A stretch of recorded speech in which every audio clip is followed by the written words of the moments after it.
I'm visiting every single Roman ruin in Britain, and this is Inchtuthil legionary fortress in the heart of Scotland. You see, this being a Roman legionary fortress, it was built by around about 5,000 legionary soldiers. These were the best fighters that the Roman Empire had to offer. In order to understand why they're here in the heart of Scotland building a 22-acre camp, we need a little bit of history. After the Roman army had conquered the southern and eastern part of Britain by about 47 AD, then began the arduous task of conquering the more highland parts of Britain, places like Wales and northern England. Fast forward to the late 70s AD, and the governor of Britain was a man called Gnaeus Julius Agricola, who was a superb general at fighting in the hills. After wrapping up in southern Britain, he decided to venture into modern-day Scotland. He offered battle to a tribal confederacy of northern Britons, who the Romans called Caledonians, and defeated them in open conflict.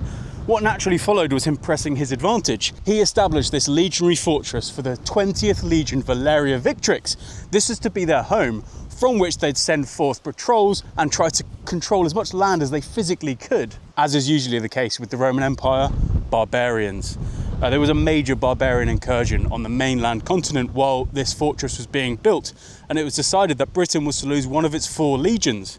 So the military administrators of the province realised that they couldn't hold the entire province with just 3 legions, so they had to make a strategic withdrawal to what would become Hadrian's Wall. So this fortress that you can see behind me wasn't even completed. Yes, they completed the ramparts and the walls, but many of the buildings on the inside were left uncompleted, which is actually fantastic for archaeologists, because when this was excavated, they could see what a Roman legionary fortress would look like while it was being completed. Not only is this the most northerly Roman legionary fortress in the entire world, as far as I can tell, this is the only European fortress to have not been truncated by later activity, because no one really lived here. This clearly wasn't a place that the Caledonians wanted to move into after the Romans had left. Whereas normally, legionary fortresses were a fantastic place to settle.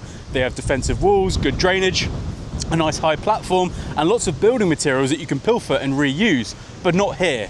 This is a fantastic archaeological site, even if there isn't that many remains on display.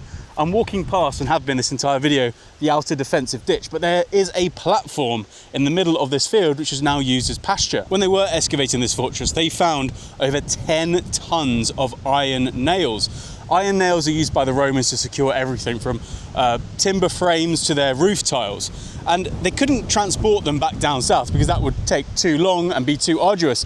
But they didn't want them getting in the hands of the enemy because these things were really well made. So they decided to bury them, and they were left there nearly 2,000 years. It is often a great shame to me when I come to these sites and there's no signs or anything like that. And hopefully one day it will be excavated, so many more people will be enticed to come out here into the heart of Scotland to see their Roman history.